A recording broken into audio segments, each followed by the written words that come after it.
बैंगन ऐड करेंगे। चमचे को आहिस्ता से हिलाना है, ज़्यादा ज़ोर से नहीं करना, बहुत ही सॉफ्टली नरम तरीके से कि हमारे बैंगन टूट नहीं जाए। और इसको भूनना है कि तेल मसाले से अलग हो जाए। देख सकते हैं कि हमारा मसाला अच्छे से भुन गया है, हमारे बैंगन अच्छे से पक गए हैं, घी अलग हो गया है। अब आधा गिलास पानी ऐड करेंगे और इसको अच्छे से मिक्स करेंगे, बहुत ही नरम तरीके से, आहिस्ता से, कि हमारे बैंगन टूटे नहीं तो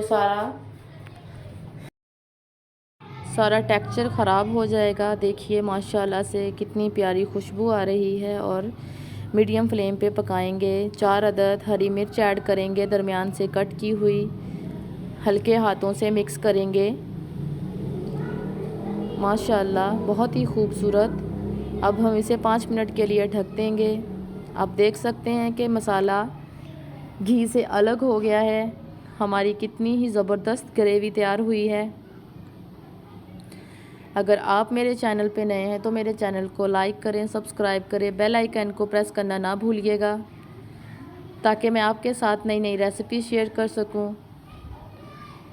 कमेंट सेक्शन में बताइएगा कि आपको मेरी ये रेसिपी कैसी लगी। से डिश आउट करेंगे। माशाल्लाह बहुत ही खूबसूरत, बहुत ही प्यारा कलर आया है, ज़बरदस्त। जो बैंगन नहीं खाते उनको इस तरीके से बना के दीजिएगा, इंशाल्लाह वो ज़रूर खाएंगे। माशाल्लाह बहुत ही ज़बरदस्त। आप इसकी ग्रेवी और बैंगन को देख सकते हैं, बहुत ही ज़बरदस्त, बहुत ही आला, खाने में लजीज। हरा धनिया